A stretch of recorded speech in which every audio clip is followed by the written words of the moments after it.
Yeah, great. Hi, I'm Leonard Woltering. I'm with the International Maize and Wheat Improvement Center, CIMIT, in Mexico.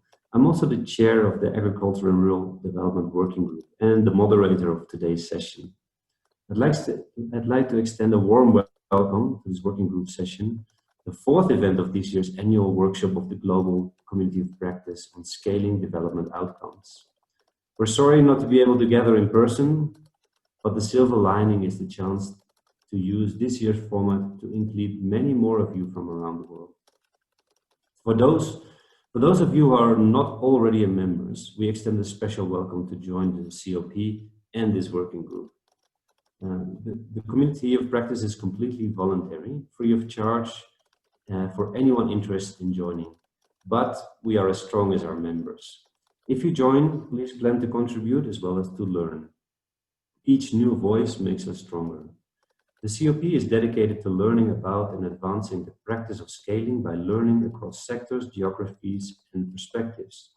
In addition to the annual workshop, which we are having now, the COP issues quarterly newsletters. We have had 18 so far, so you can calculate back, and operates 9 working groups, including this one that explores scaling through the lens of various sectors and thematic issues.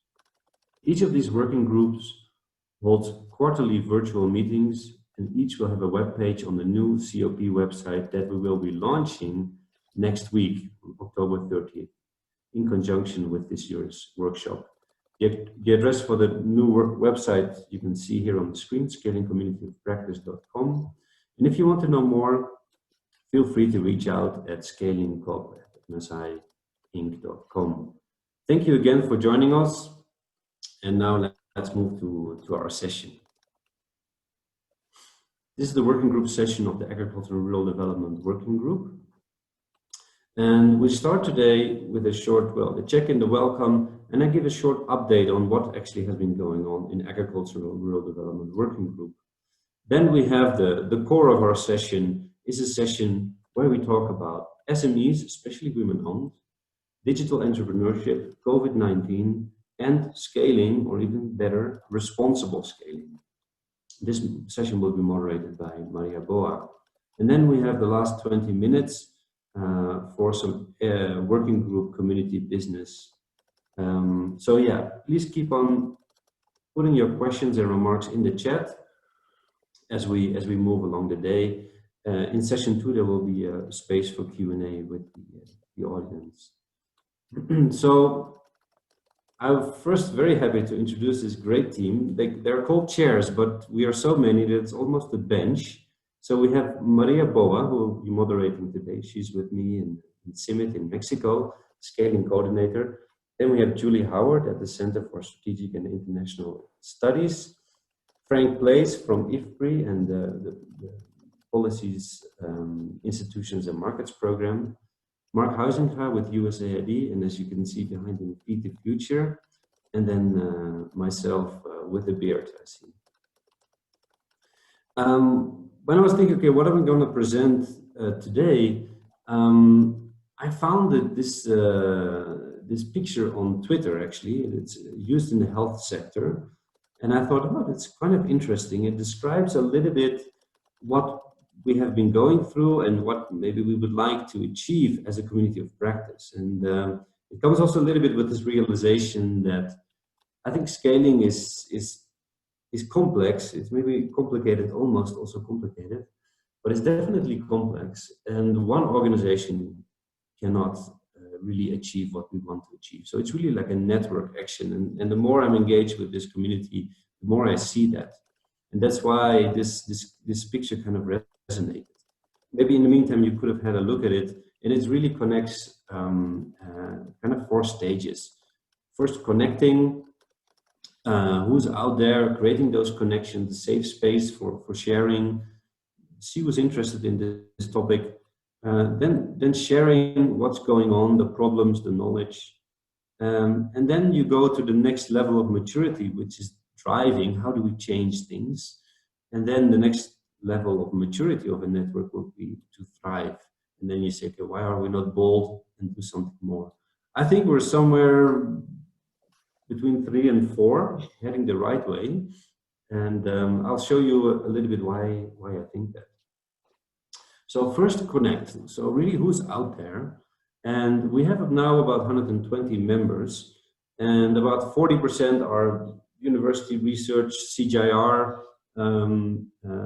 really research angle. We have a lot of donors also as members, some NGOs, like almost 20%, private sector is about 14%.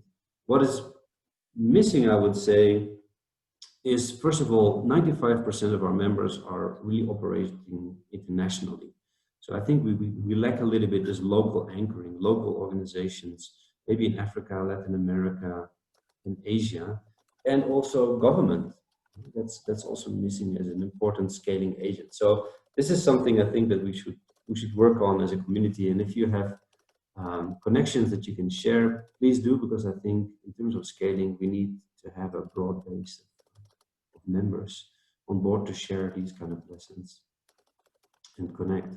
Sharing. So I think the pivotal moment was this Purdue University African Development Bank conference in 2018, where we physically came together when that was still possible, where we exchanged lessons learned, had discussions really about agriculture, rural development, and scaling.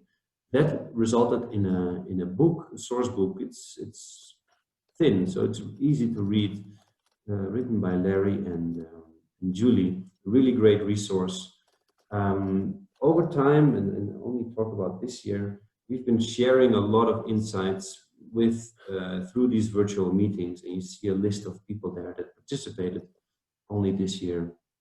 I think what was interesting also this year is that another community of practice, the CGIAR Big Data Platform, was interested and had to say, okay, the topic of this year is going to be scaling. So they reached out to us, and together with some of the members of our community, we basically developed a program for them around meaningful scaling. You know, what is the what, why, where, but also responsible scaling. The science of scaling, the art of scaling, and what is it, in 2 weeks, we have our last series with the Big Data Platform on the scaling in practice. And there are many other initiatives that not even on my radar, where people have been connected because they see their members and they start to take initiatives. For example, GIZ, IDRC, CIMID, CRS came together to organize a session in March, which was cancelled because of Corona. But anyway, there's a lot of sharing going on. The next step is called driving. How do we change things? And I think that some of our members said, okay, why don't we come together as a community and organize something at the World Food Prize? And again, starting from maybe the left side of that figure, again, what is scaling, explaining what it is, what is different from normal other practices. And then in 2019, building on that, there was a focus on some of the 5 key issues or 4 key issues that were identified also in that source book. So taking that opportunity to discuss this with the decision makers and with people that are knowledgeable about this financing models, SMEs, intermediary organizations, role of government and M&E. These were found to be key issues within agricultural rural development. That was discussion points. Then this year, what was it, a few months ago, at the AGRF 2020, we moved on. We said, okay, now that we know this, how are these leading organizations such as Syngenta, USAID, African Development Bank, CGIAR, how do they see opportunities to scale now, given also the COVID context, right? And there is also a video link. I think you can see that. That's our session at AGRF. Another thing that we did as a community, rather quickly, already in the beginning, already at the end of March, we came together a session around COVID and what the implications are for the agricultural rural development sector. And I think there we were able to connect people from African Development Bank, for example. They were very active, and people on the ground, and really have a discussion around what can we do and how can we collaborate better in these times.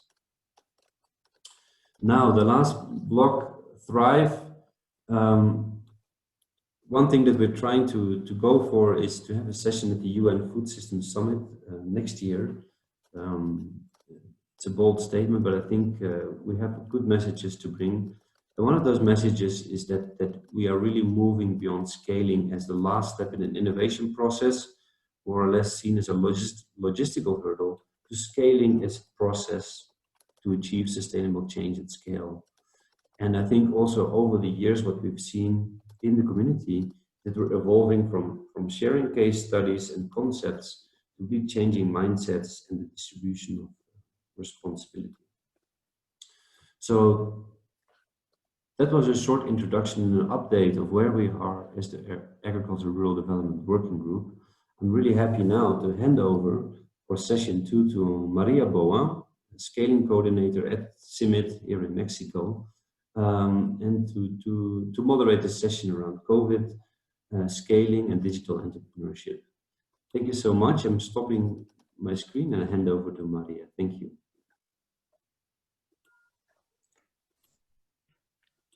Thank you so much, Leonard. Can you hear me properly? Yeah. Perfect. Hello, everyone. Welcome to the panel discussion, COVID-19, Scaling and Digital Entrepreneurship. As Leonard said, my name is Maria Boa. I work for CIMMYT, and it's my honor to moderate this discussion. Thank you for being here again, and thank you to our speakers for their time. First, why this topic? As Leonard mentioned, this year has been full of events, and of course, the COVID-19 pandemic disturbed global supply chains and show how internationally are we connected. And it also showed again the importance of local SMEs as well as the need for solutions at scale, such as digital extension or other digital tools. So we will hear today from our experts about how this new normal has made us think and act outside the box, and which is the current situation and bottlenecks to scale the impact of SMEs and digitalization to reach more sustainable and resilient agri-food systems. So in order to have a big picture, we invited 4 experts on agribusiness, gender, digitalization, and agri-food value chains to share lessons learned towards scaling impact during this pandemic and recovery.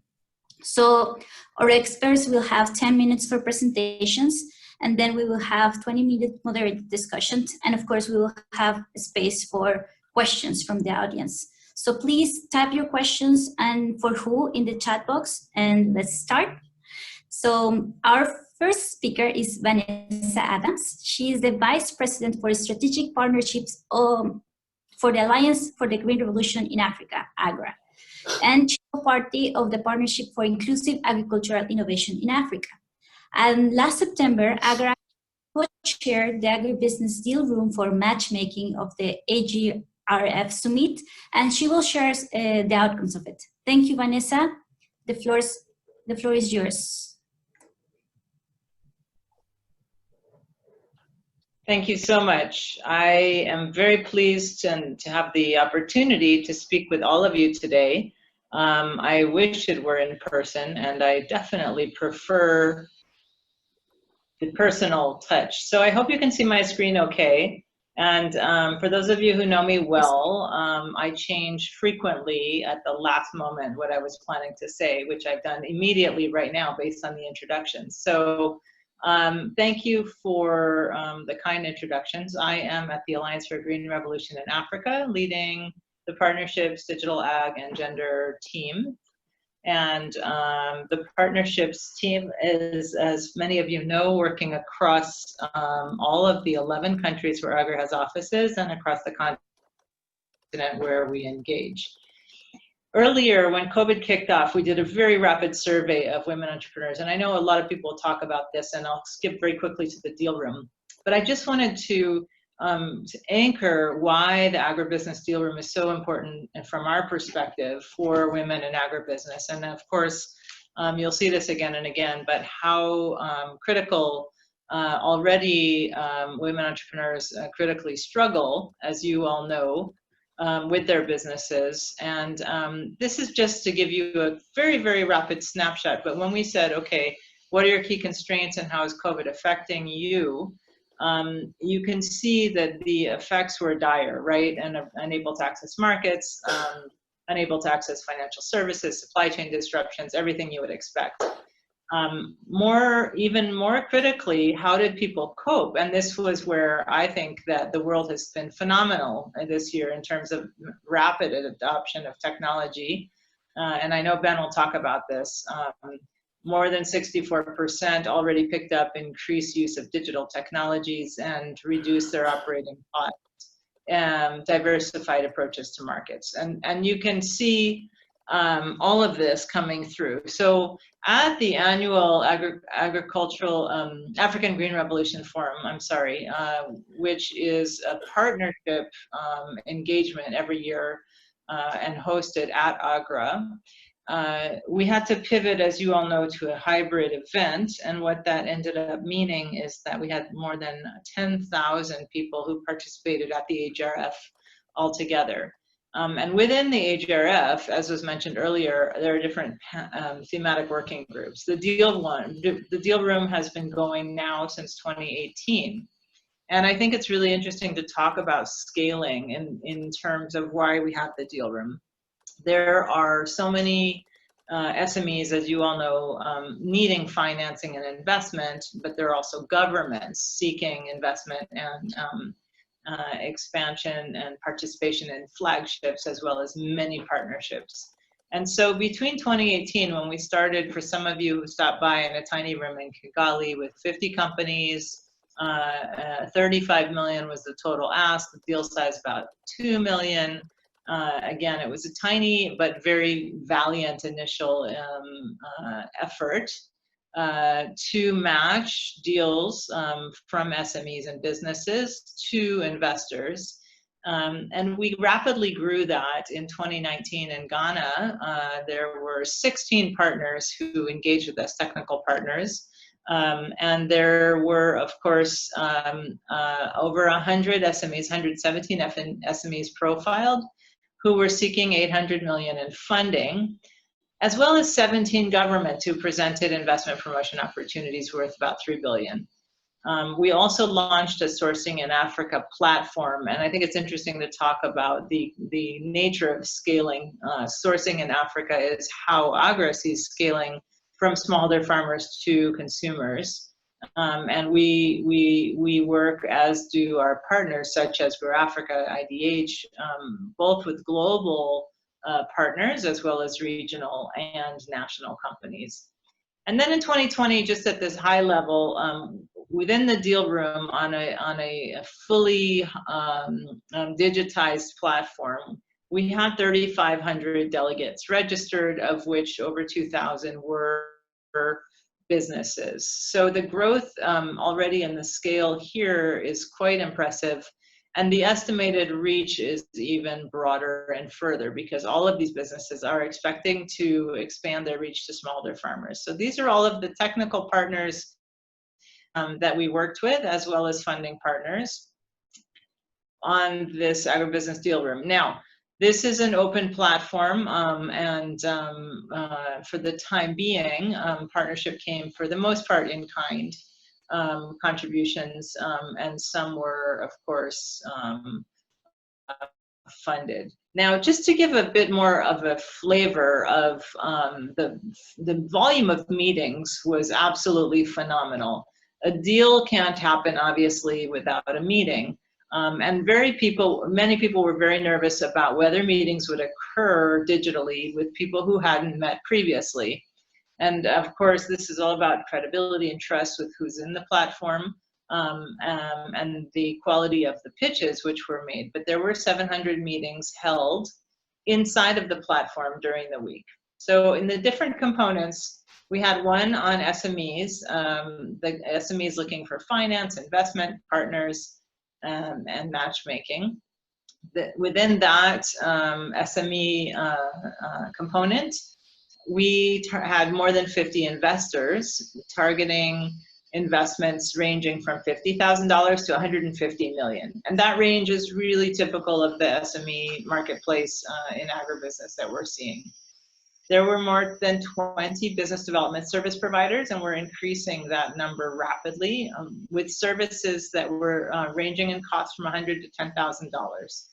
And then, of course, there were many partners who launched additional initiatives, such as the Global Alliance for agricultural SMEs, which was launched by the World Business Council on Sustainable Development. I think the acronym here is written incorrectly. The Sourcing in Africa platform is really nascent, and for those of you who have been working in the sector, you've been actively engaging in this, of course, whether it be at national or global levels. But we've found a huge interest in further expanding this, and within particular value chains and supply chains, such as poultry, such as West African rice initiatives, and of course, healthy foods, which continues to be a growing area of interest. Now, when we initially envisioned this engagement, this activity, AGRA was also, as you probably know, expanding our work with governments towards supporting flagships. And we found huge interest from the governments to participate with their investment promotion agencies, and also featuring specific flagships and particular companies which are very critical to their growth. And out of this, we've already had initial investments of interest in investing in Senegal's Agricole, as well as others, which you can see here. Focus sectorally on everything from tree crops, cash crops, to staple crops, and of course, mechanization and other processing. And one of my favorites, of course, is Mozambique and Malawi, focusing on youth and women flagships. So all of these government-led flagship ag initiatives came to over 7 billion in investment opportunities and priorities. And some of you had opportunities to participate in them. All of these presentations are available still, both accessible on YouTube and hanging from our AGRF Agribusiness Deal Room platform. So I can send those links for those of you who'd like to see what the governments are presenting and how those sessions came through, and possibly tailor some of your facilities in those directions. Now, knowledge sharing and capacity building, and you mentioned this, of course, in the introduction as well, is a critical piece of growing business, as we know so well. And thus, there were 39 sessions with different topics, and again, these are all available still for those who have the patience and interest to listen at your own times in these sessions. And again, the participation, again, over 800 participants from those 3,600 who were in the registered sessions. Now, we had a special series targeting women in agribusiness. And of course, some of our favorite sessions featured Sabdi Odido, our head of gender and inclusion, as well as the USAID mission director in Rwanda, Leslie Marbury, was a great facilitator. But we really had so many fantastic women, of course, from Rwanda, many women entrepreneurs who participated from all over the world. Now, the takeaways, which some of you may be asking, okay, a deal doesn't happen, of course, at a conference, at an event. It's just but the packaging and delivery and the pitch really kicks off a conversation. And we were very impressed to see that 4.5 out of 5 respondents said that they would come back, they would participate again, they would like to continue to have follow-up. And while there are other events that occur which may be similar, they usually are not focused, as you can see, on agriculture or agribusiness or food systems. And so there's a growing community highly interested in pursuing what was initiated here in future years, and that's already been planned. Kicking off the series, as was mentioned in the introduction, with the Value for Her platform. So the Value for Her platform, this is just some more quotes, but I just wanted to, yes, we had a fantastic closing ceremony. Some of you were on that, and thank you, or your colleagues participated. The Value for Her Connect platform is being transitioned from CTA to AGRA. And I just wanted to highlight it here because it's accessible, it's live, and it will continue to feature women entrepreneurs. There are already 600 women from across Africa participating in the platform. And so again, this was just launched last week as an AGRA initiative to carry out the good work which Ben and Septio and the CTA team started. So that's where I will wrap up. I see that there are a few questions and I'm over time. Thank you so much. Thank you so much, Vanessa. Just for 1 minute, so it's perfect. Thank you for being in time. Such an interesting position what the platform, this matchmaking of the AGR Summit Deal Room is doing. We will have time for questions after all the presentation. So now our next speaker is Christina Manfre. She's the Global Gender Director of TechnoServe, where she's leading the organization's investments in women's economic empowerment. She will share with us some of their findings of COVID impact on entrepreneurs, farmers, and business with a particular focus on gender. Also, Jonathan Thomas, the Chief of Party, and Brent Weberly, Director of Food Processing, are here to back up Christina for the Q&A if she cannot stay longer for that session. And so, thank you, Christina, for being here. Thank you, Jonathan and Brent. Christina, the floor is yours. Thank you. Great. I hope you can see my screen and that you can hear me. Yes. A pleasure to be with all of you today. As Maria said, I'm the Global Gender Director at TechnoServe. And what I thought I would do this morning or this afternoon is take you a little bit through where we are in our learning and some of the responses and challenges we're seeing for women entrepreneurs, farmers, and business owners. So we began to focus obviously on a number of key things. And two of them that I'm going to highlight today are what do we do or what do the farmers, entrepreneurs, and business owners with whom we work, what do they need? And what impact will COVID-19 have on them? So this has meant that over the last 18 months, we've adapted to the current situation by identifying when and where opportunities exist to move to digital and remote learning. And we've been rolling out a number of different surveys to understand the situation and the business and farm level impacts the pandemic is having in the areas that we work. I did want to start, however, as a reminder, because from my perspective, what's super important here are that we not lose focus on, in all of our surveys, the ability to collect sex disaggregated data, and I'm not leaving women behind. What we know from emergencies that have come over many, many years and decades previously is that these crises and shocks tend to reveal the underlying inequalities that already exist and that make it more difficult for women to weather crises and emergencies and certainly place them at a disadvantage during recovery. So some of the critical gaps, there are many this time round, but some of the ones that are quite important now are thinking about those gender gaps in access to mobile ownership and mobile internet as the pull towards really thinking about remote learning and digital becomes much stronger.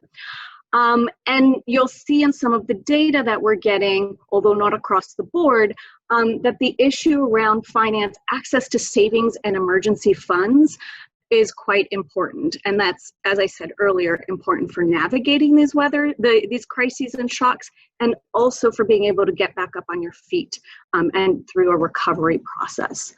Finally, the last point there on the right about women's economic participation, I highlight it because as we're all seeing and experiencing in different ways, this particular crisis has placed a strain and revealed once again the division of labor and often the unequal division of labor between men and women in the household. And in the US, if you're looking at the statistics, certainly women have begun to lose jobs or withdraw from the labor force because of the unequal distribution of tasks at home.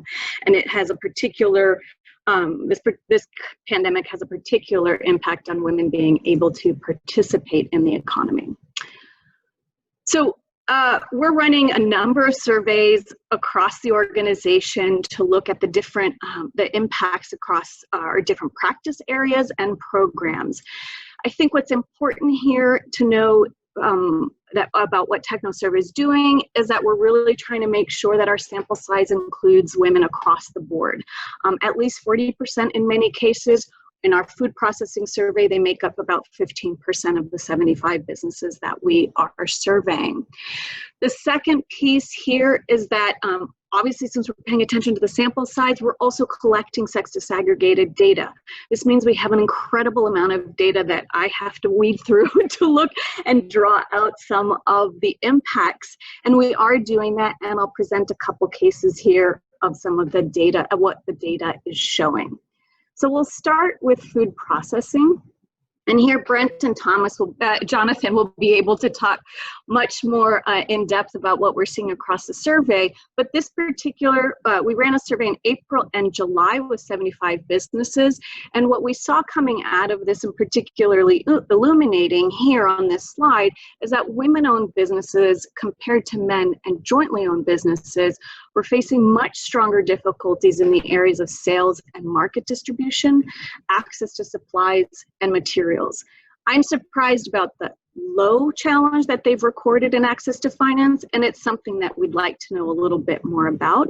But certainly the challenges associated with sales and market distribution and access to supplies and materials may reflect some kind of limited networking and association ability, which I'm sure Vanessa would be happy to chime in on in terms of talking about value for her once again. But we have a little bit more to learn about what's being presented here in food processing.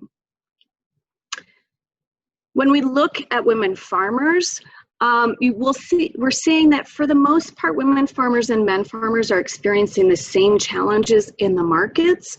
I do highlight here in our data that women were 13% more likely to report having trouble accessing inputs. But what we're seeing is that even though businesses may be performing just as poorly or navigating the situation just as well, whether they're men or women led, you see a much larger gap as you start to look at some of those impacts, right? So that top line data point there, among women respondents to whether you've directly lost income as a result of COVID, they're much more likely to say yes, 57% of them compared to 53%. So there's a gap in impact that's widening or is bigger. Likewise, in being able to access emergency funds, we're seeing that female-headed households, 53% in our survey are unable to access compared to 41% of male-headed households. This particular trend around reporting lack of access to emergency funds is seen throughout many of our practice areas of farmers and entrepreneurs. So here you have a slide on many of our coffee programs where you'll see the gap is pretty consistent across countries, at least 10%, where women respondents are reporting that they are less able to access emergency funds. In our programs, we make it very clear that to be a good farmer and entrepreneur, you want that separation between your business funds and your personal funds, something that we may take for granted in how we navigate our own finances. And the inability to access emergency funds for your business may mean that starts to blur, and you may not have enough ability to either cover important gaps and cash flow problems, liquidity problems in your businesses. And where do you go? How are you going to be able to navigate the particular crisis and then move forward? And are you selling assets, important assets for your livelihood? And who are you asking for money? So this particular gap underscores, I think, what many of us who work in the gender space know, which is access to finance and savings is critically important for women. And still, I didn't want to leave I wanted to put in some bright stars here. And still, some of our women entrepreneurs are in fact finding success during these times. So we have a program that runs in Mozambique called Business Women Connect. funded by ExxonMobil, and it works entirely with women entrepreneurs to access finance and to improve their business skills. Our data here has been showing some really interesting things. These are women micro-entrepreneurs in and around a peri-urban and urban area around Maputo. They have high digital access. About 70% of the women had access to WhatsApp, 30% SMS. And we had to switch, obviously, as many others, to hybrid face-to-face coaching and think about what exactly they needed in terms of their business survival. Through this new hybrid model and getting content online, we actually saw that 92% of the businesses remained open, even when at the start, many of them thought they were going to have to shutter. We also are starting to see monthly sales increase. We saw an increase in about 40% of those that monthly sales, which is great news, which says the transition to digital is not having a negative impact on their ability to participate in our program. And in fact, what they're learning through that digital means is enabling them, in fact, to change their business strategies, find new markets, access inputs. It's a real silver lining for some of our work. Where to next for us? As I said, we have a lot of data right now, and I'm very fortunate that so much of it has been collected in a manner that we will be able to do analysis from a gender perspective to really look into what else is happening among our business-led, women-led and men-led businesses. We're continuing to focus on making sure that women participate and perform in their businesses just as well as men do. We're making informed decisions about our transitions to digital. And we're going to be looking at some of the gaps that the data is revealing to us, particularly associated with savings and other sources of emergency funding. We do some of this programming. The question is, are we doing enough of it? And I think that's a broader question for everyone. So I'll stop here and I'll hand it back over to Maria and look forward to the Q&A. Thank you. Thank you so much, Cristina. Just in time. Thank you for keeping the time. Yes, we will have Q&A after the other two presentations. Thank you so much. So our next panelist is Benjamin Adam. He is currently a senior program manager on digital agricultural development at Wageningen University and Research. And he is an architect and co-author of the Digitalization of Africa Agriculture Report. Thank you so much, Benjamin. The floor is yours. Yeah, thank you, Maria and Vanessa and Cristina for starting it off. Unfortunately, I don't have current data like Cristina on COVID, the impact, digitalization, but I have some experience to share with all of you from the work we did across Africa between 2018 and 2019. And then some of my experience, working with these entrepreneurs within the field over the years. So that is what I intend to do. So let's go ahead. So last year, CTA, together with Dalberg, we produced a report, and I'm sure a number of you might have gone through this report. People are saying this is a story that they read every day to see what is happening in the sector. So this report is still available, even though CTA is not there. It's still there. CTA is still there till the end of the year, but we are no more active. The report can be accessed through the link below. In this report, we came out with a number of digital solutions. We tried to classify digital solutions for agriculture into five main use cases. And if you ask me, what are we trying to scale? These are the solutions that we are trying to scale. Digital solutions are tools supporting the agricultural stakeholders.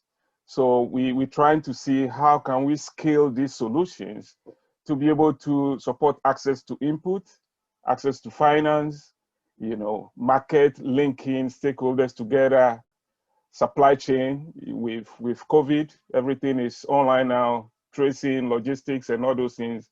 And also policy, So these are the solutions that young entrepreneurs are pushing across the continent, and there's a lot going on. The report as of 2018-2019 shows that the growth of this solution has been very steady between 2012 to 2018. You can see how digital art solutions across Africa alone, this is without Asia, Latin America, this is only Africa, has grown over the years from about 42 in 2012 to over 390 in 2018. So the solutions are there, and there's a lot out there that I can't show, but about 60% of these are being driven by young entrepreneurs across the continent, whilst government, MNOs, and others are also promoting these solutions. These are top 20 solutions that we found, and they will tell you that they are scaling. If you see the numbers from registered users, like 4 million all the way to 380,000 registered users. So that is what they will tell you, that they have gone from pilot and now they are scaling their solutions. But the key question is, where are we with that scale?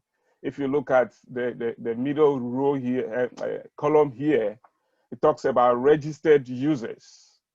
And from our study, these are users that are registered in their system, but not the actual users of these services. So there's a big question mark over there, whether they are actually scaling or they're still struggling, to prove the value of their solutions.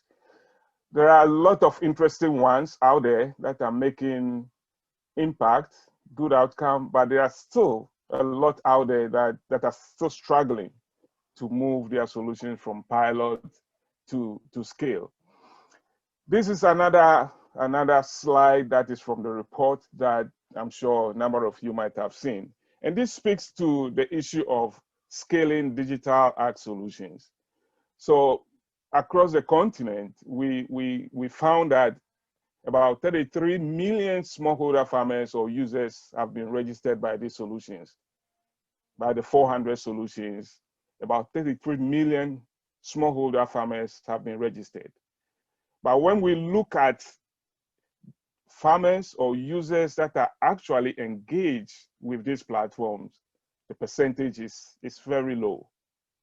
So the key question is, if we are thinking of between now and 2030, okay, if we are thinking of between now and 2030, and then looking at the continent of Africa, the size of smallholder farmers, about 200 to 250,000 smallholder farmers.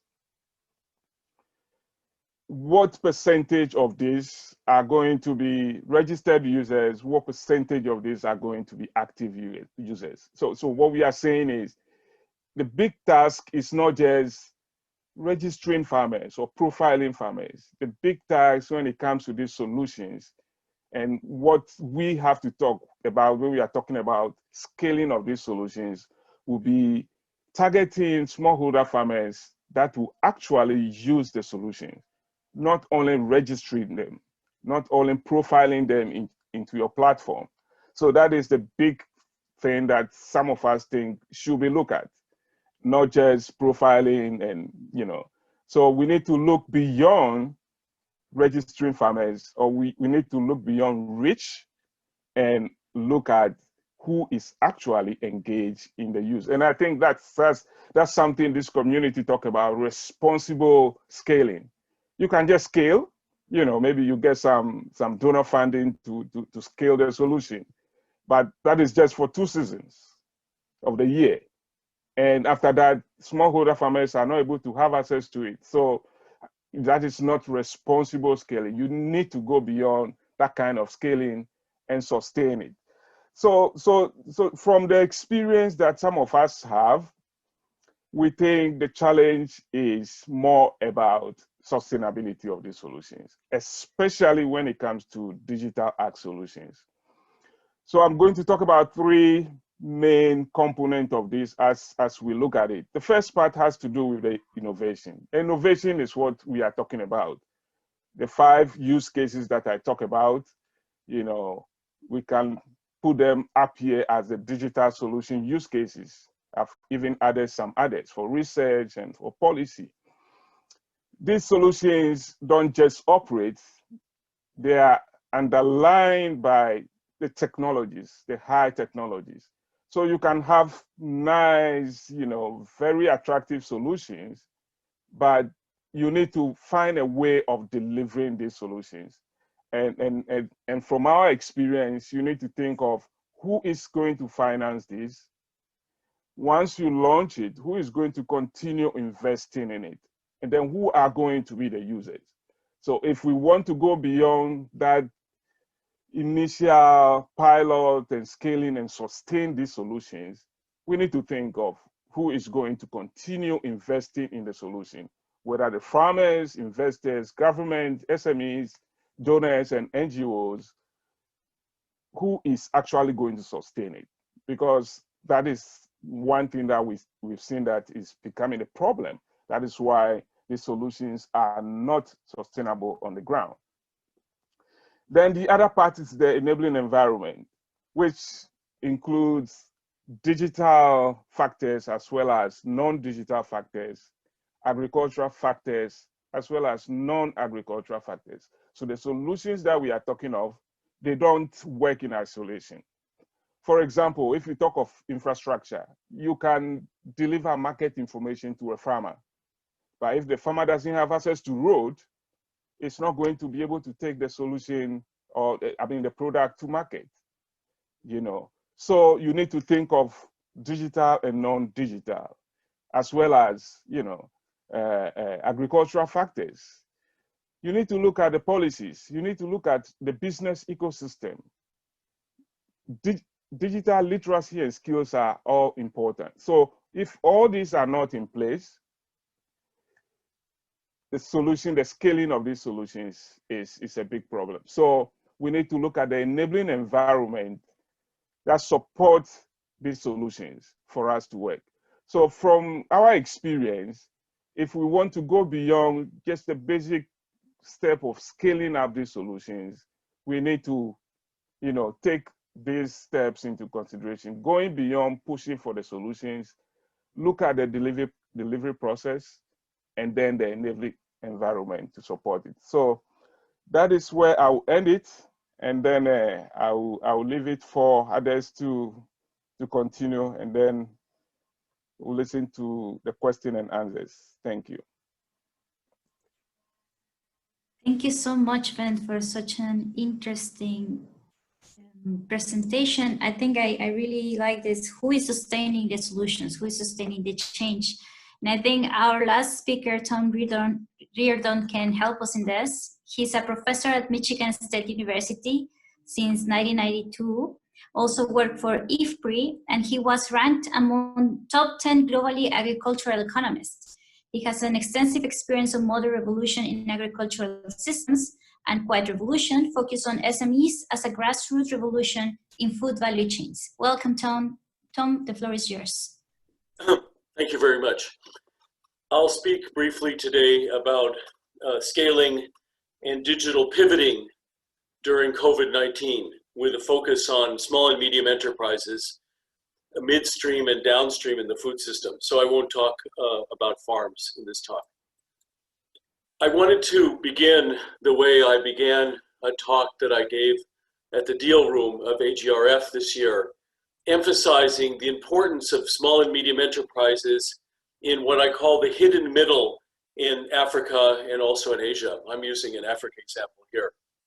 And the key thing is people often talk about the missing middle, but I call it the hidden middle because in our research, we've shown that actually there's a huge boom of growth and scaling up that's really spontaneous by small and medium enterprises in supply chains in Africa as well as in Asia.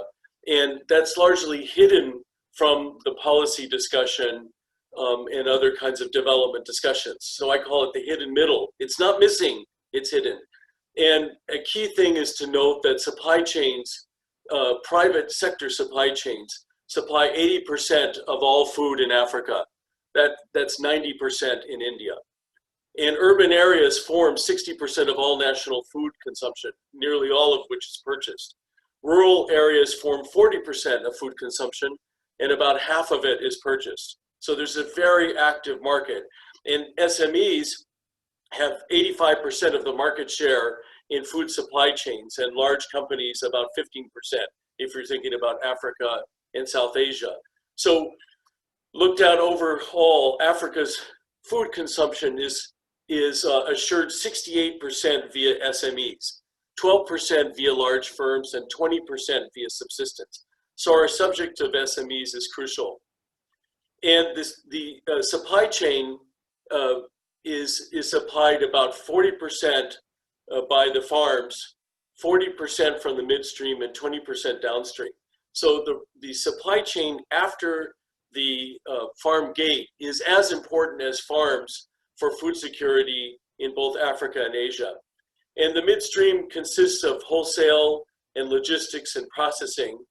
And if you think about those groups, they're moving approximately 850 million tons, 80% of 850 million tons per year in Africa alone. So that means that the African supply chain is moving 680 million tons of food per year, and SMEs are about 85% of that.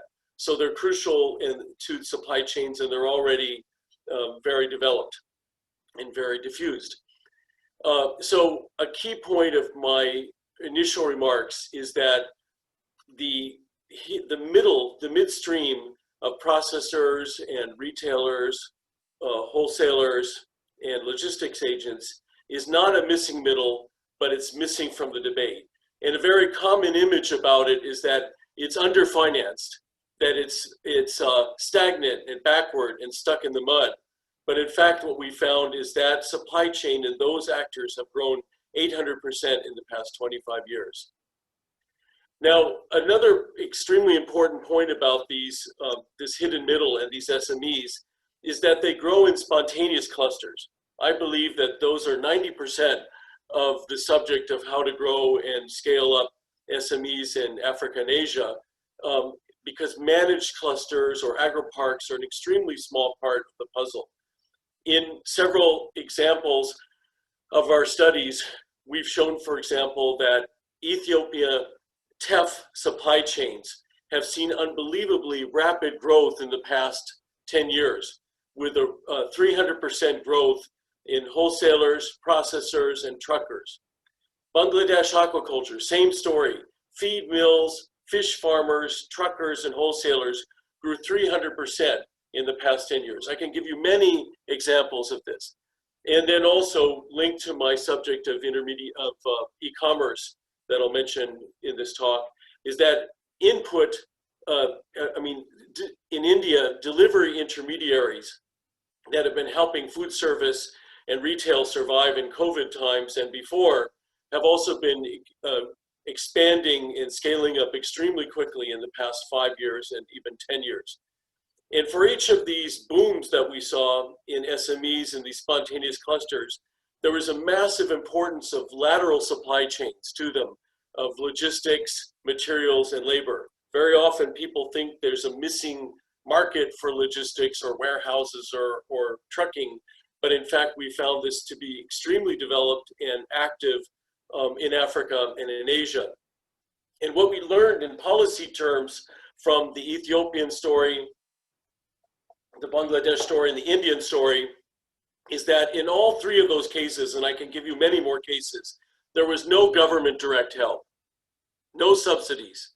There were no NGO projects that started them off or helped them along. There were no bank loans, okay? Even much of it was not informal loans, it was self-financed. And there were no multinational corporations that caused the formation of these clusters. So this to me is very important. There's a grassroots revolution that's already happening and scaling up in Africa and Asia that we've been observing in our research. And it usually is taking place where there's a confluence of three key factors. One is the existence of the bones in the body. That is the enabling environment of public infrastructure, good roads, wholesale markets, water, electrification. And secondly, it's happening where there's blood, that is investments by the private sector, mainly small and medium enterprises that are moving this system forward. And third, extremely important, is good policy that allows the circulation and the movement and the investment. Low taxes, low bribes, low red tape, and lack of restrictions on mobility. Then what we found in many, many cases is the magic of the market occurs and there's spontaneous scaling. Now, in the case of COVID, the key thing was not the disease itself, it were in terms of hurting the SMEs and the supply chains of food in Africa and Asia, but rather it was the policies surrounding COVID-19 that we think were misinformed and often inadequate. There was often a focus on keeping ports operating because of the myth that imports are important for food consumption in Africa and Asia. On average, they're only about 10% of food consumed. 90% of the food that's moving is from domestic sources. There was a focus on palliatives and transfers, even though you can't possibly get near to replacing or patching up a gigantic market. The market has to work itself. So instead, though, there was a focus on lockdowns that restricted key lateral supply chains of logistics, materials, and labor. And this was the thing that really hurt SMEs in processing, retail, and food service during the COVID period. I could give you some more examples of that. And there was also a lockdown of access to urban wholesale markets and retail markets, which then hurt the intermediation SMEs that were working with the farms and the farms itself. And all of this was taking place in a context of underinvestment in public infrastructure that had been there before. Now, in this context of pre-COVID boom in many SMEs and supply chains growing very quickly, then secondly, hobbled by the context of the COVID policies. In both Africa and especially in South Asia and Southeast Asia, SMEs found a source of resilience in digitalization and the rise of delivery intermediaries. So before COVID was occurring, there was already the takeoff and rapid rise of e-commerce and e-procurement, driven by large companies like Alibaba or Facebook, and also though helped by and driven by many SMEs that were involved as delivery intermediaries. For example, Swiggy of India, Baikia of Pakistan, and Ninjacart of India.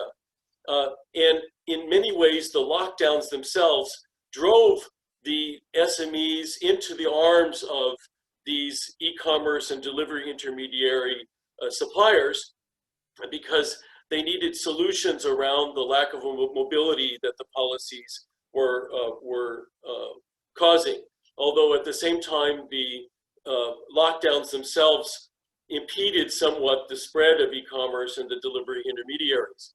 So SMEs use digitalization and intermediaries of delivery to survive.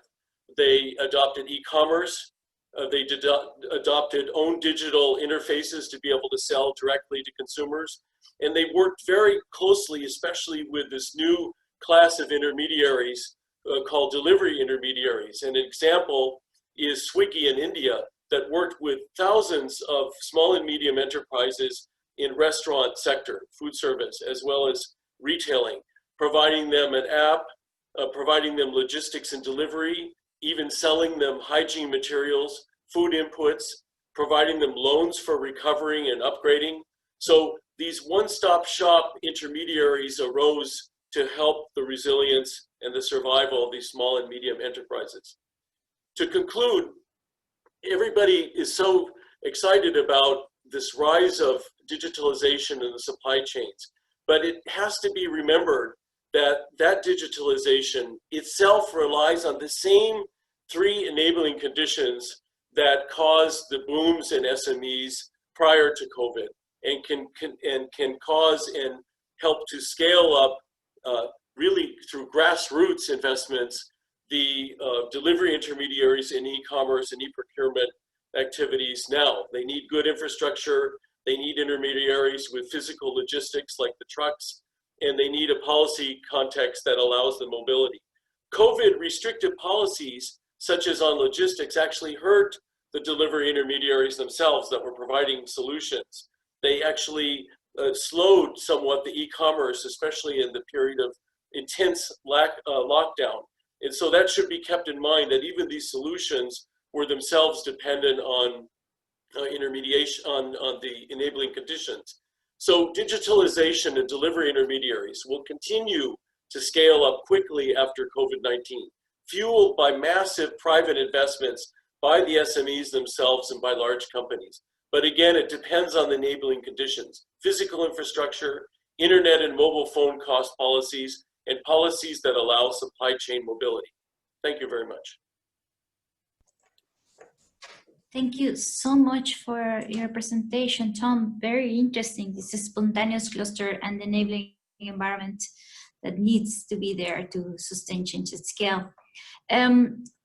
So the 4 presentations are already done. Please, to all our participants, you can write your questions in the chat. We will be reading them. First, I know that Christina's have to drop up now, but we have also Jonathan and Brent to answer her questions. So to start with Vanessa, the first question, Vanessa, what are the opportunities that SMEs cannot miss to use COVID crisis as an opportunity to scale and to build more resilient agri-food systems from your perspective? Thank you. This is a very complex question you've asked. I think that the SMEs that we've been working with, again, need access to markets. They need increased access to lower cost finance. They need more rapid financial solutions. Many of them need cash flow. Someone was asking how did they reduce operational costs? Yes, they had to decrease their staffing. Some of them had to close offices. Some of them had to change products altogether. I think that one of the things as a development community, we need to work much more on our entrepreneurship and startup, growing the business from the get-go in a more solid, strengthened fashion. We've worked with some fantastic SME capacity building programs, but you cannot fix all SMEs, no matter how many years or hours or days you have expert consultants reworking financial reworking products, costing, reworking quality controls. So starting more companies which are stronger is something that needs to be also an area of focus and attention. But also, you know, working on supply chain transparency and corporate decision making, where SME suppliers can have more access, more visibility towards global supply chains. So there's a lot that can be done, but it's a lot of work. It's not easy at all, and anybody on this call who has been working in this area is well aware, I think, of these challenges. Over. Thank you so much, Vanessa. Now the second question goes to Christina, but she had to leave the call. So Jonathan will be responding on her behalf. She's also, as we mentioned before, the chief of party. So Jonathan, from a gender perspective, from TechnoServe perspective, which are key principles to leave no one behind when scaling digital solutions or a solution on this context? Yeah, so I think we've heard from the different presentations that there is a significant gender gap that exists in access to digital services, access to the hardware of mobile phones, as well as access to the internet. So there are issues around affordability of those technologies for women, concerns over safety and security in using the technology, and of course the literacy of being able to make best usage of that technology. So these are all barriers that we see that are reducing women's ability to own a phone and to get online. The context varies, of course, from country to country, and we have to pay specific attention to the local context and to see what are the barriers in any given country and how we can address those to get women online. But I think it's important to say that doesn't mean that we can't and shouldn't use digital to try and scale access to technologies and information. Just that we have to be very careful to be informed of the decisions we're making. And that can be also in terms of what platform to use. So as an example from the AI NFP program that I've run, as we were seeking during COVID to put some of our trainings online, it was very important to understand which are the particular technologies that are appropriate. Is it internet? Do people have access to either through a phone or through a computer to be able to get online, or is it more appropriate to use WhatsApp? So in Ethiopia, for instance, we found that technologies like Telegram and WhatsApp were much more effective for reaching women and farmers and our clients in general. So I guess three things, to wrap up, three things which we really need to consider are: one, access to the technology, what kind of a technology is appropriate, whether that's what kind of handset, what kind of software, and effectively what options are going to work for the individual people that we're trying to reach. Secondly, then looking at digital literacy and literacy in terms of language and so on. Can we use text? Do we need to focus more on short video bursts? And then the access to the internet, particularly if we're reaching rural communities, how stable is their connectivity? Can they afford to access? And are there options to subsidize and defray the costs? So I'll leave it at that. No, very good. So access to technology, targeting also the enabling environment is super important. And it's also very related with what also Tom and Benjamin were explaining. And I would like to dig deeper in this. So Ben and Tom, I don't know who wants to answer first, but for you, you mentioned all this enabling environment. What are the key enabling environment ingredients for reaching a scale, and how you have seen that this good practices have been working at the field level? Thank you. Tom, if you don't mind, I can Please, start. Ben, start. Yeah, no, yeah. So I will just touch on one, and then I'll leave the rest for you. I listed 5 under my presentation, but I would just like to focus on the business part, because for me, I see that as very key. When I say the business ecosystem, it's not just, what government or whatever needs to put in place for these solutions to work. What we have learned over the years from these solutions is that the young guys, the entrepreneurs, they come from the university, they are tech savvy, they develop the solutions, they think this will work without actually considering, who is going to pay for it. So probably they have their own savings, they have some money from somewhere, they got a grant from somewhere, and they develop the tool and they start pushing it without looking at, after 4 years, after 3 years, after 5 years, who is going to sustain it. So the key part of that is you need to start looking at who is going to see the value of this to pay.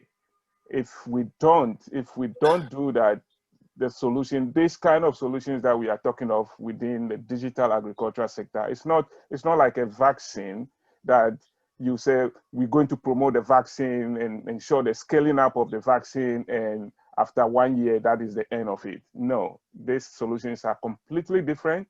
Smallholder farmers need sustained access to these solutions.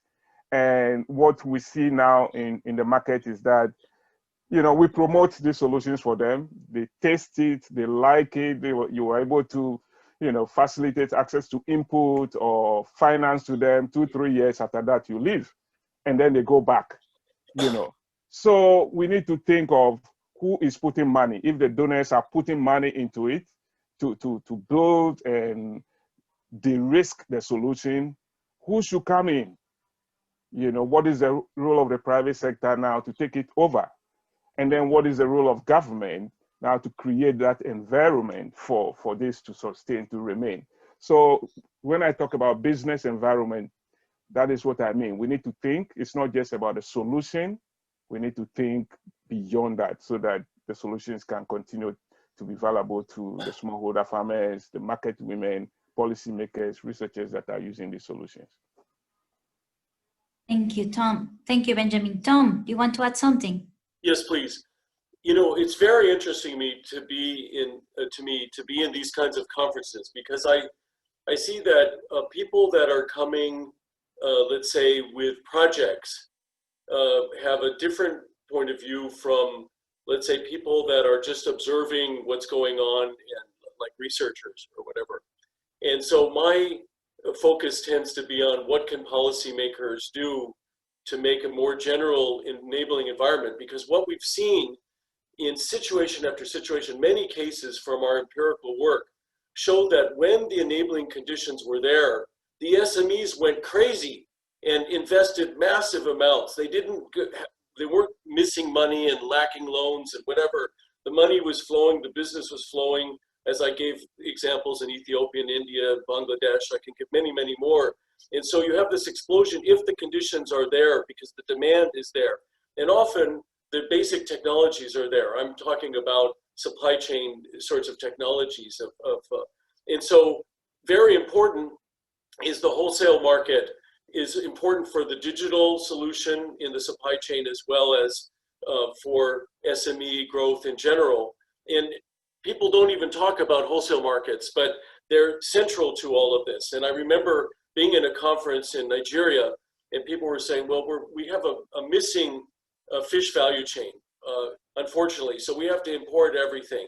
And Saweet and I were just coming from the wholesale market of fish in Abuja with our feet muddy, and there were thousands of wholesalers that were coming in from fresh fish from around the country and smoked and dried fish piling into the wholesale market. It was definitely not missing, but it was an extremely dilapidated market, and people never talked about the state of the logistics in the wholesale markets and the wet markets, when those were really the strangleholds on the growth of the SMEs and the digitalized versions of the SMEs. And also the logistics as well, such as the highways and the intra-city roads, are so important for digitalization, because you can't have the delivery intermediaries that are the real blood flow of digitalization move around easily without transaction costs reducing. Electrification and water obviously was key to many of the SME booms that we saw. The bribes and taxes and red tape going down, key. The cost of internet and mobile phones, key. So the same ingredients that enabled SME booms all over the place that we've seen are also the things that we see enabling the digitalization revolution. And I frankly don't see the need for projects or donors to say, let's create a digitalization solution for the value chains. This is already happening extremely fast. The technology and the will is there. It's more what the policymakers and the donors can do is help the enabling conditions to let this thing burst forth. Thank you. Yes. So Tom, if I read you correctly, it's not about creating the wheel, it's more about using the wheel and, and taking it over into the roads. Exactly. No, don't reinvent the wheel. It's more the jujitsu, the thing that's already happening. Find the places where these things are already starting. Perfect. And look for the constraints and help them to roll faster. Then the thing will take off. Perfect. Thank you, Tom. Following the questions to Vanessa and also Jonathan, when the findings are that business have reduced operating cost, how much of that is letting employees go? Is that clear enough? Can you answer to that question, please? It's from participants.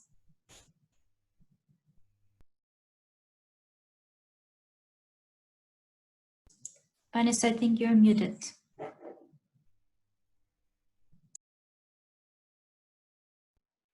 Sorry.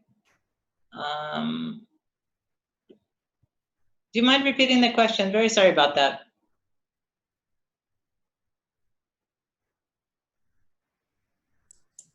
Sorry, I'm here. The question is, I lost it here. When the findings are that businesses have reduced operating costs, how much of that is letting employees go? Yeah, we didn't ask them to drill into the breakdown, so we don't have that detail. I'm very sorry. We would be happy to look into this further, but I think honestly, most of the agripreneurs that we're talking about don't have many employees. I hope everybody understands the sizes of these businesses. If they have maybe short-term labor, project-based employment, most of the operational costs which have maybe rent, maybe electricity, equipment, and so forth, and many of these are variable and not fixed costs.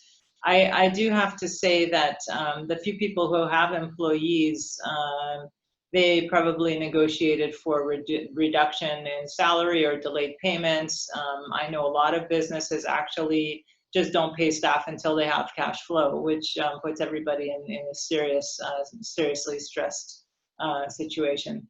So, and it'd be interesting also to compare this with the TechnoServe findings of the businesses that they surveyed, because I know the TechnoServe teams usually do some detailed analytics on business operating costs. But again, it's not sustainable. Even if you do reduce costs, no matter how you do it, it means that you're undermining your ability to recover rapidly and perform. And then the banks look at your cash flow and lend you less money. So it's a vicious cycle that nobody who's running a business wants to be in. Thank you. Thank you, Vanessa. Following on the questions, well, it says here, did the COVID-19 crisis open an opportunity to scale agroecological approaches with less reliance on external inputs? For Vanessa, and for Ben, it's a second question. Do any of the digital tools on advisory services promote these types of approaches? So Vanessa, you want to answer first? So we're talking about scaling in this panel, and I think it should be really clear that in the past 2 years, the approach to scaling to smallholder farmers that AGRA has been utilizing is through extension services, voluntary and private extension service, as well as government reforms and flagships. And extension services are about knowing the smallholder farmers and understanding what their needs are and also their desires and interests, as well as what the marketplace is looking for. I've seen in the AGRA countries, we had 8 countries running consortia models linking agro dealers to offtake markets, to extension, and to smallholder farmers. And most of the smallholder farmers in these consortia were reached through about 20,000 village-based advisors. That's scale, that's significant scale. And the target was really on commodity staple crops.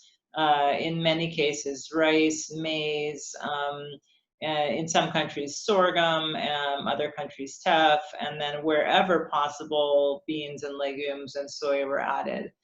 Now, I think that everybody who is in agriculture knows that in the end, if you don't have high-performing seeds, you're basically spending a huge amount of effort with minimal yields and nothing to sell, barely enough to survive. That's the first thing. The second thing is that most of the smallholder farmers that AGRA has reached, it's nearly about 8 million smallholder farmers in these 8 countries, they are not monocropping. They're doing everything, small different vegetable gardens. They have a few tree crops here and there, and then they have their primary crops.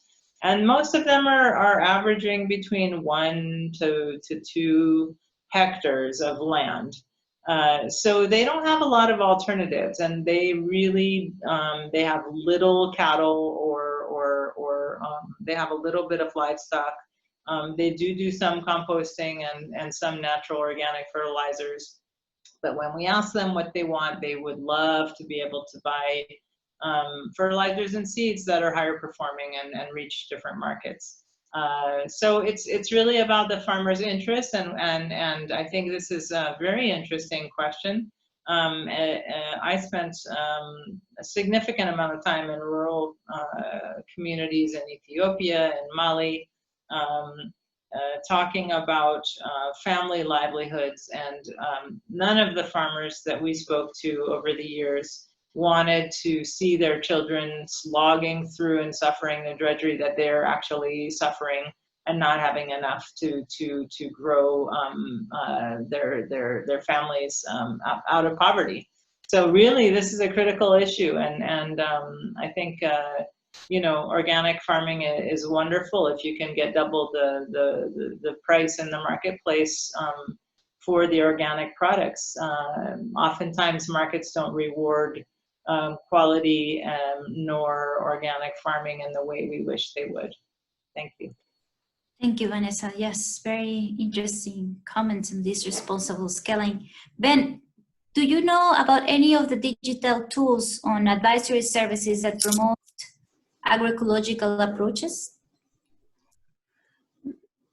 Yeah, Maria, can you hear me? Yes, we can. Yeah. So the advisory service solutions that we've been promoting, they cover all kinds of services. Specifically, I don't have an example to give. Again, the digitalization, as we are talking of, is a tool.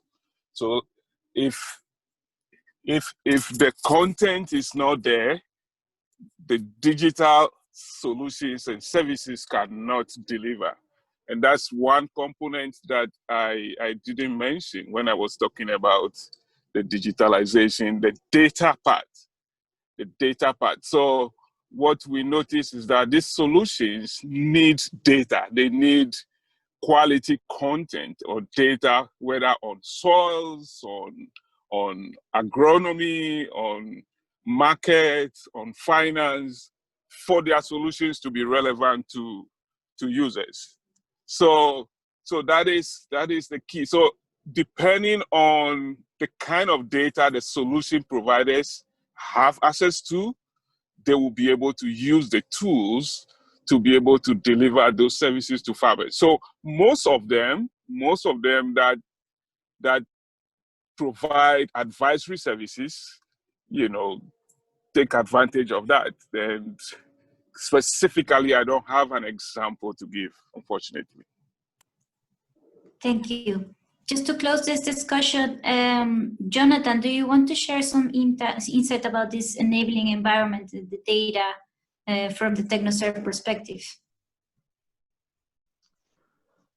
Yeah, so I think just building on what Christina said at the beginning, I think it's critical to have good quality data. Sorry, let me put my video on.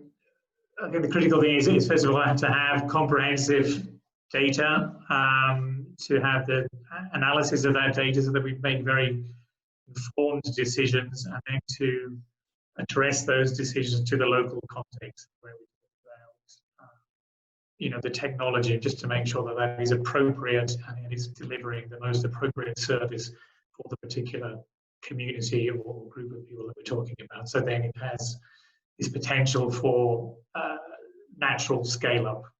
If it's appropriate, it's relevant, people will take up that technology and scale it. Thank you so much, Jonathan. So we are running out of time, so I want to thank you to all our speakers. It was super interesting data and insights, and to keep the hard work that we are doing here. I would just like to ask you a final round of thoughts, a key message to share in less than 1 minute for our participants here. I don't know if we start with Vanessa, one last message. Yeah, I think for me, the message I have for this fantastic community of practice is really that scaling is difficult. I don't think scaling pilots or scaling companies which haven't been designed for scale generally has worked. I think designing for scale is different than designing for pilots. I think also it's very critical to find critical markets that actually require scale, and many SMEs cannot deliver to markets in the fashion that is needed, and same with farmers. You need strong aggregation and volumes and consistent quality and sizes, delivering on a regular contracted basis. And so this is absolutely critical. I think cost and price is something which is very significant to understand. Price per ton, and getting a higher tonnage is critical in terms of processing efficiency and production efficiencies. One of the biggest contributors, and this is something everyone's really worried about going into the Food Systems Summit, is balancing the carbon equation between food and agriculture. And a lot of people have hypotheses about how to reduce the impact of food and agriculture in the global supply chains towards the SDG objectives, which are very, very far out of reach right now. And this is something where there's a scientific community publishing regularly and critical information.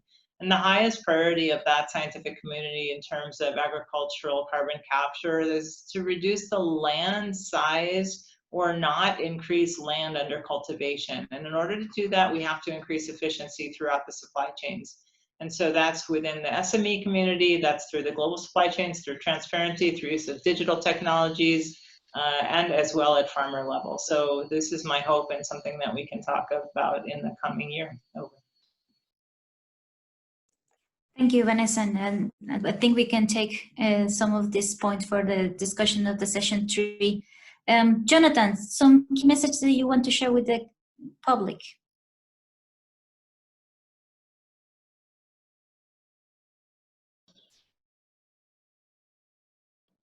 Yeah, I think, we were asked to talk about gender from the TechnoServe perspective. So I'll just go back to the initial slide that Christina shared with us and just talk about the underlying inequalities that exacerbate the differential between women and men, and particularly during this COVID pandemic.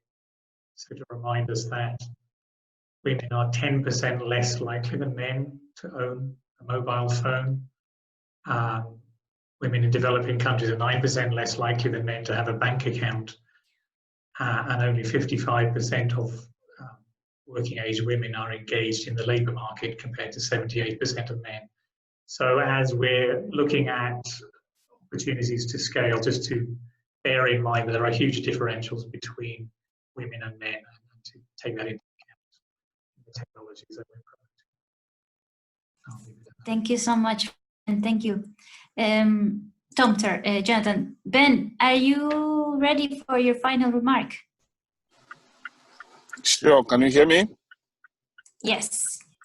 Yeah, so my final remark is that the digital, the potential of digital for agriculture is huge. Currently, we are not feeling it. We are not actually harvesting or harnessing the impact of this.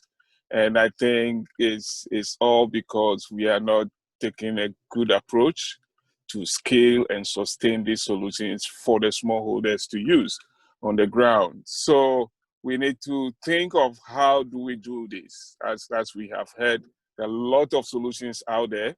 Lots of investment have been done already, and there's a need for us to think of how do we responsibly, scale and sustain these solutions. Yeah, so it's left to all of us to see what we can do. Thank you, Ben. So if I read you correctly, it's about how we can connect and act together a little faster in this venture. Tom, one last minute, last remark, please, to close this fantastic panel. Thank you so much. A last message for the scaling community.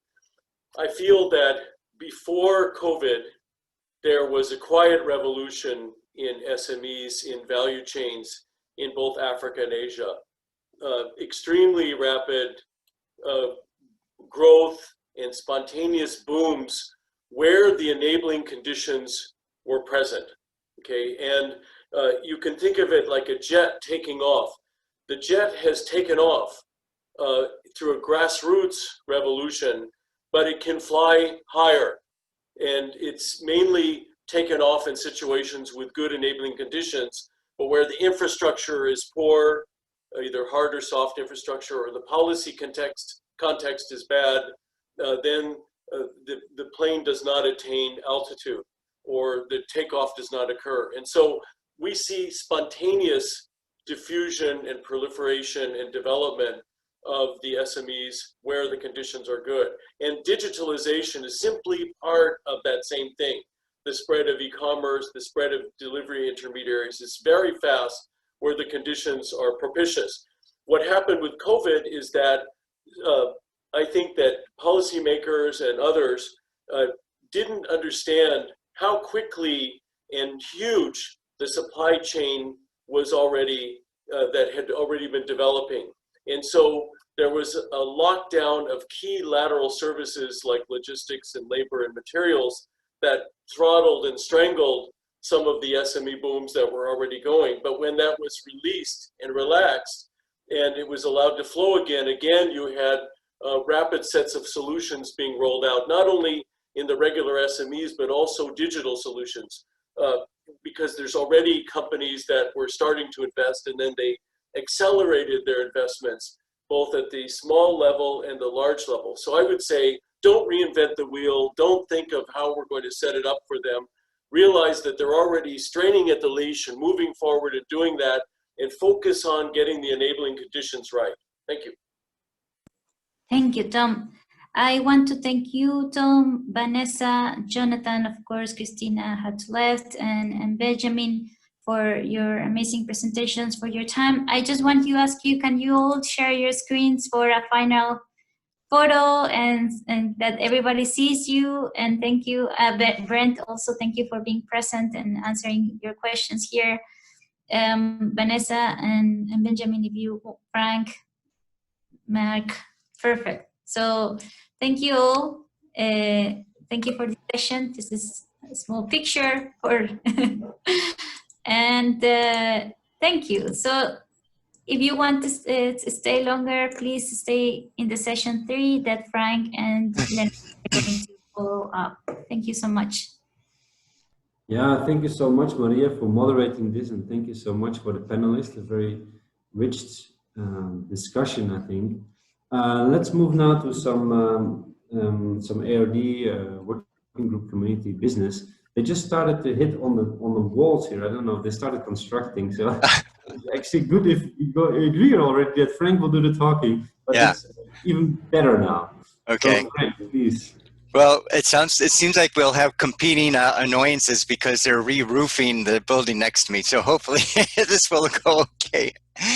Anyway, welcome everyone. Yeah, my name is Frank Place, as Leonard introduced me at the beginning. So I'm with the Policies, Institutions, and Markets program within the CGIAR. I've been a long time CGIAR researcher, then research leader.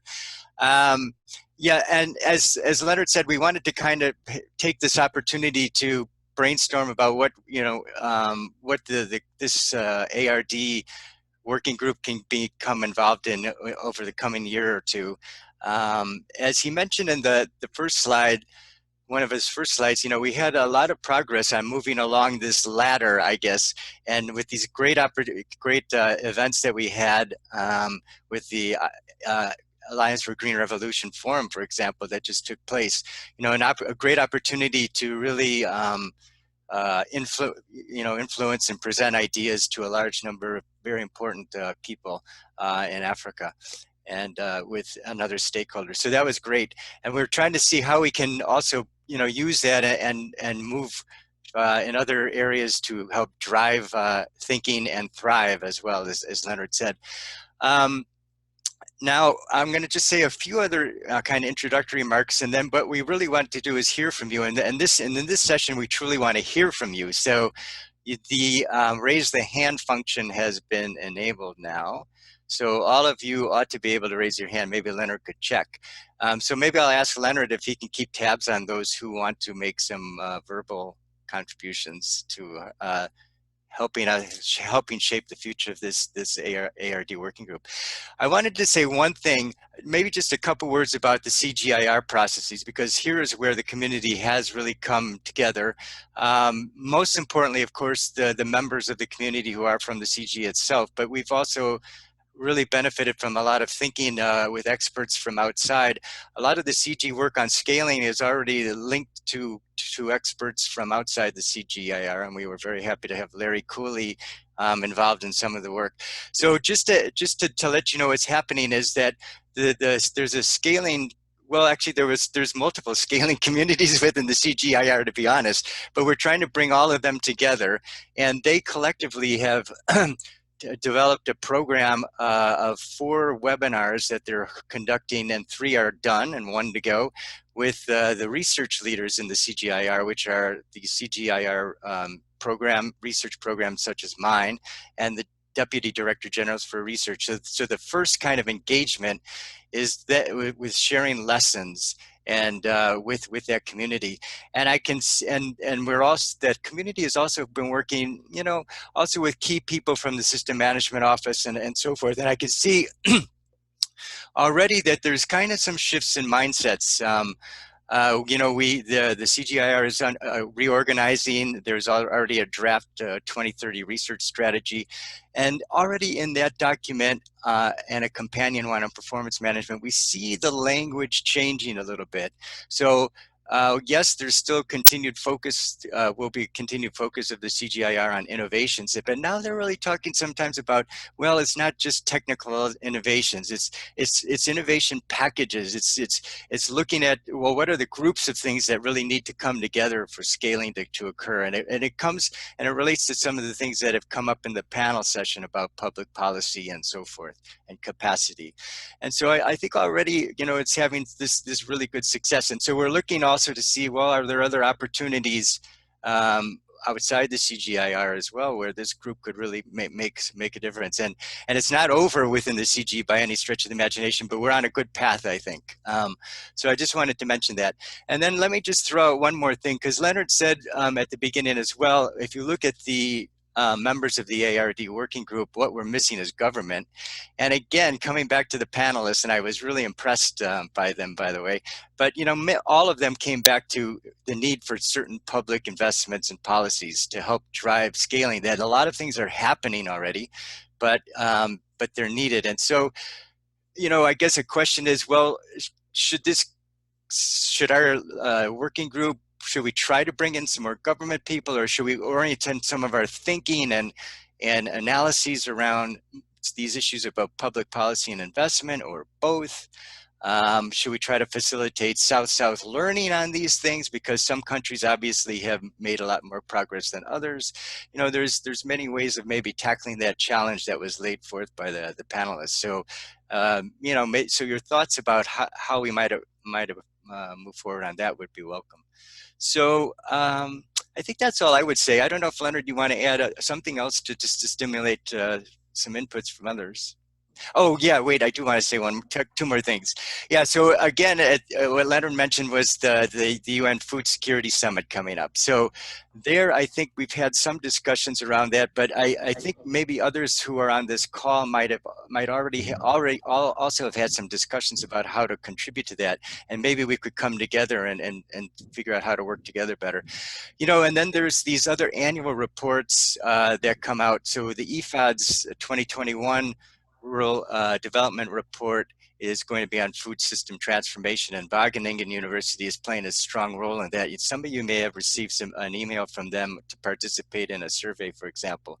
That could be another outlet. You know, the World Bank has their annual World Development Report. There's the SOFR from the FAO. All of these kinds of things we could maybe see how to maybe influence global thinking on some of these issues. So yeah. Okay, with that, I will stop. So, Leonard, did you want to add anything? No, thank you so much, Frank. It's Yeah. a good introduction. Yeah, I cannot see the hands from this screen because I think we're in the panelist view. But oh, okay, yeah. Oh, no one has raised their hands. Okay. Well, we have to wait a little bit. Don't be shy, people. Yeah, I don't see any on the attendees yet. So yeah, we really like to hear from you. From what are kind of opportunities that you think that the ARD working group can contribute to change a little bit the narratives around scaling. I see a good example of the CGIAR. Yeah. Johannes has made a comment. Maybe he could just verbalize it for us. Yeah, Johannes, please, we want to hear your voice.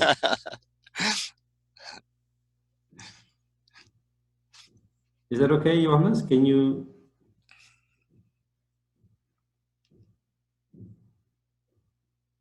Yeah, good. Johannes. Yeah, can you hear me?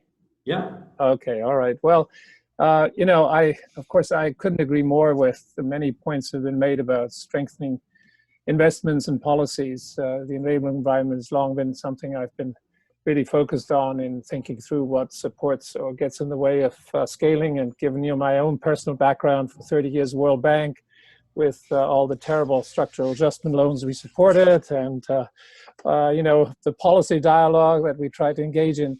Anyway, it strikes me, if this is indeed the key area where we all want to engage in as a working group, how do we make sure we get more engagement from those, you know, terrible MDBs and IFIs and IFAD and so on, who are so far not all that active? I think African Development Bank has been active, thank God. But to be honest, my own alma mater, the World Bank, also IFAD, to my great disappointment, has not been as active as I would have liked to. So, you know, they have experienced the difficulties of engaging in this kind of effort that we are all advocating now. So how do we learn from them, both the good and the bad? Over. Thank you very much. A great session, by the way. Really, really, really wonderful. Yeah, thanks. I'm not sure if we have an answer, but yeah, I think the idea is that we become a bit of a broader based community. I think really this whole thing around scaling is really about also changing a mindset and having a different perspective on the things, which I think it needs to be shared. So I don't know if maybe some of the attendees know how we can link up maybe to bigger actors to be part of this, or how to interest them or incentivize them to become a member and think along with us. No one has raised their hands, but yeah, please, we'd love to hear from the attendees.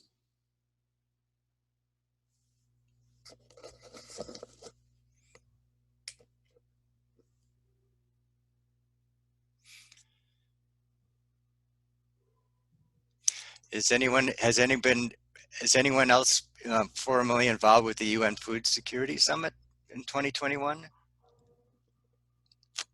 By the way.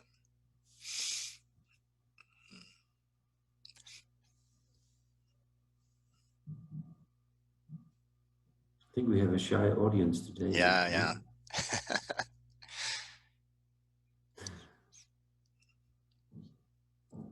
Yeah, well, I think maybe on Johannes' point, there was this week or yesterday, there was a session with the World Bank, and and that's kind of like a door opener. They're also now seriously talking about scaling, I think, and opening up.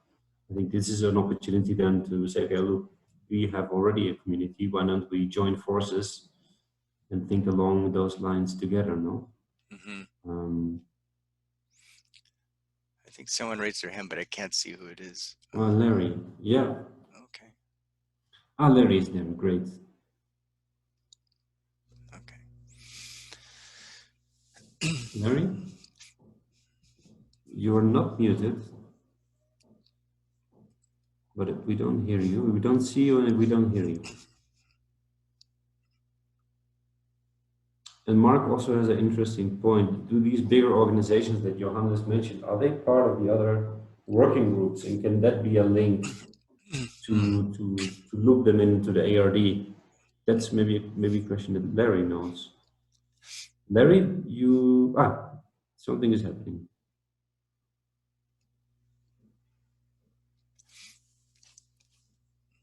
Can you hear me now? Yes. Yeah, now yes. I saw your microphone going on, off, on, off. There was a trick. There was a double trick.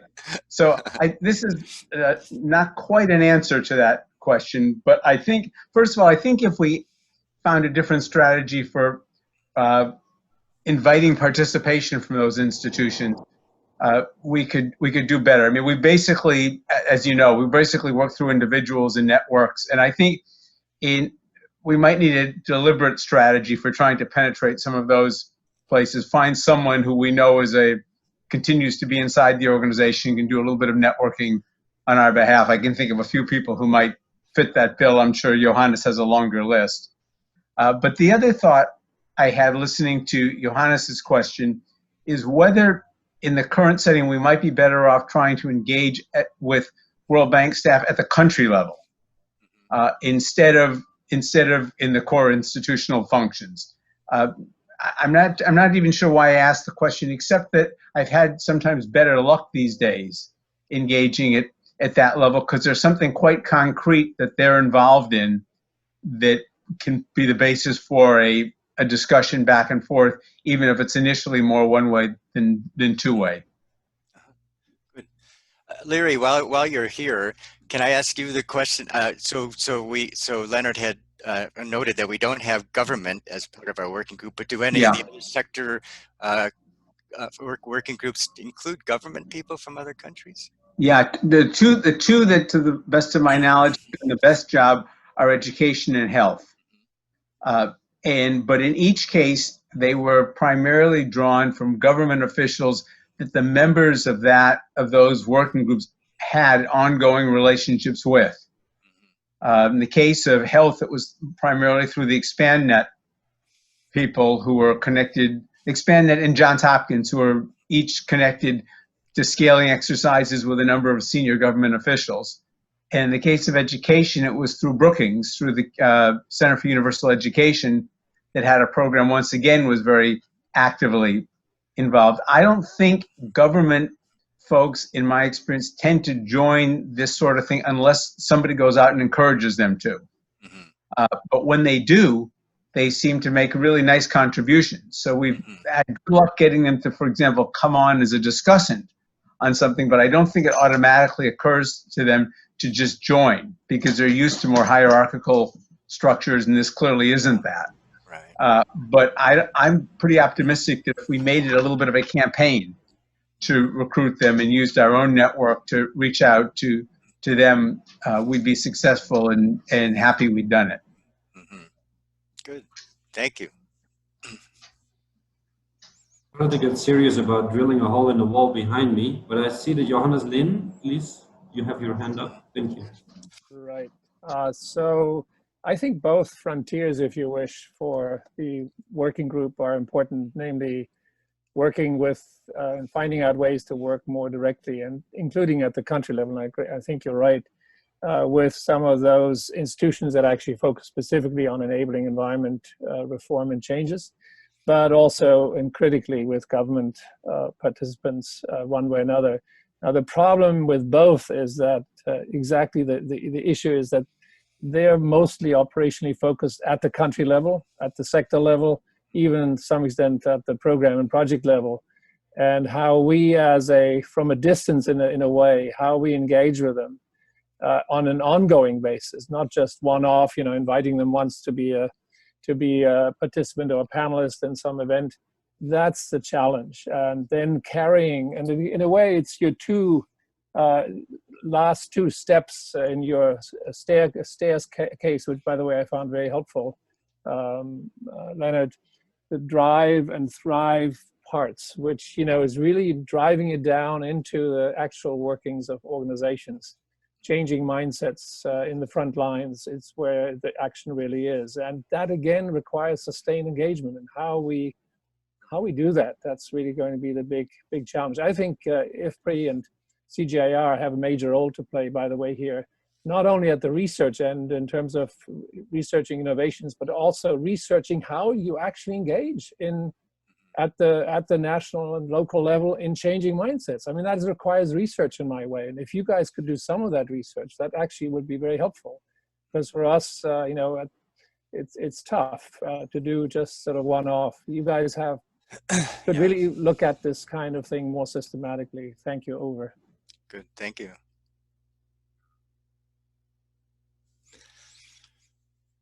Anyone else?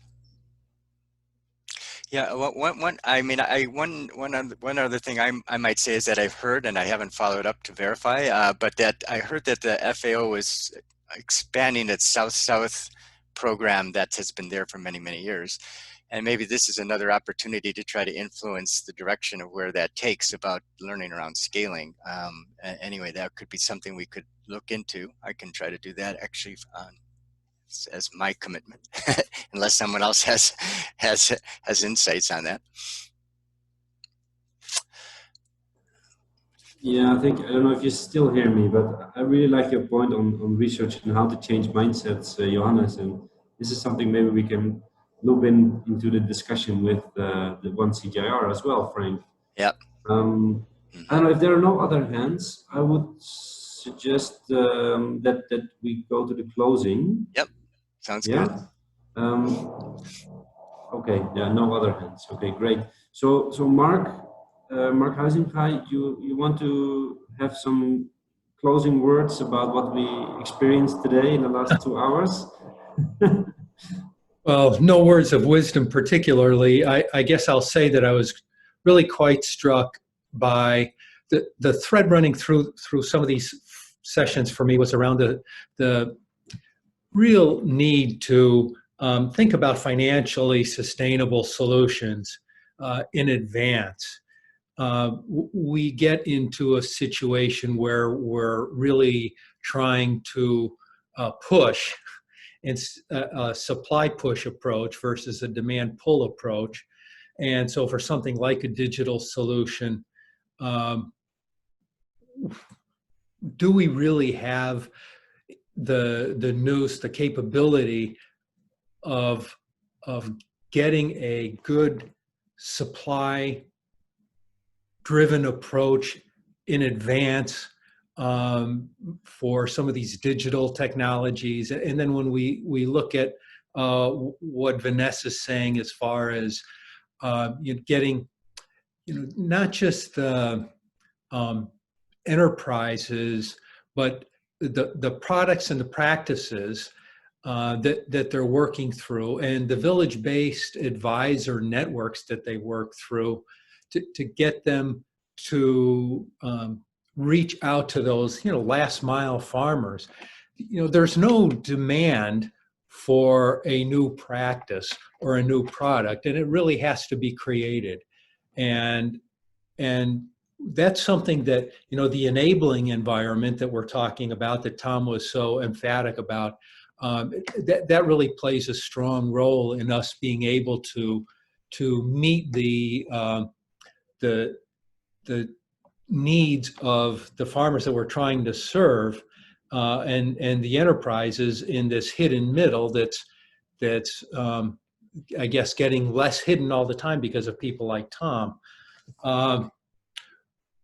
I just think that those points really struck me as being very key, and that we really have to orient our approach much more to how are we going to work through a demand pull approach versus continuously trying to push so a supply push approach, which is so much just going up a hill.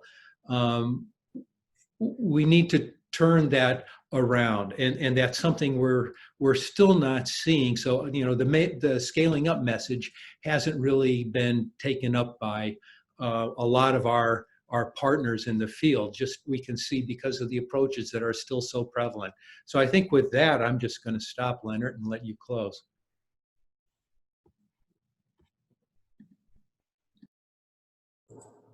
All right, thank you so much. So I think with that we can close the session.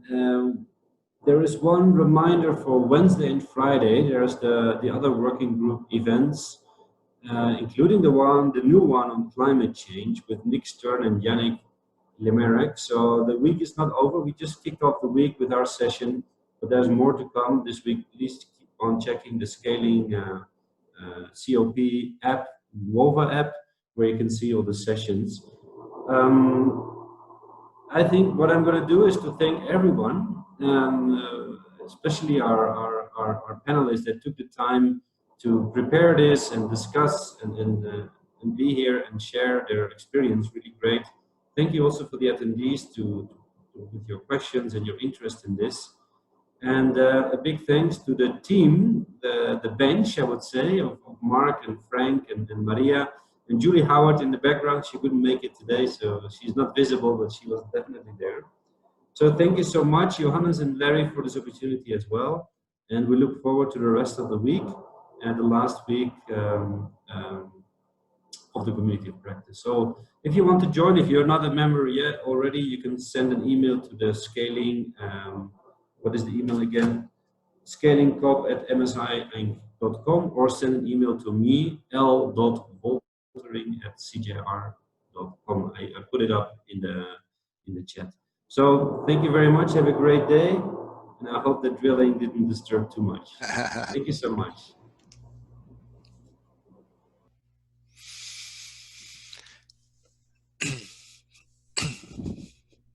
So we stay on, huh, for a photo? That was great. Thanks, everyone. Thank you. Yeah, thank you so much. Yeah. You hear the drilling a lot? A little bit.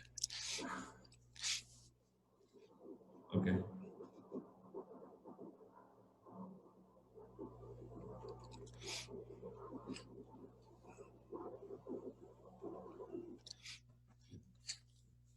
Frank, you want to stay on, you said? Well, were we going to do a photo, or is that done? Or I think we did a photo. Oh, before. you did? Okay, Yeah. good. All right, good. Let me check. I think you're on it. Okay, good. I wasn't sure what was happening. That's the only reason I was staying on. Okay. All right. Okay. All right. Thanks. Thank you. Bye. Bye.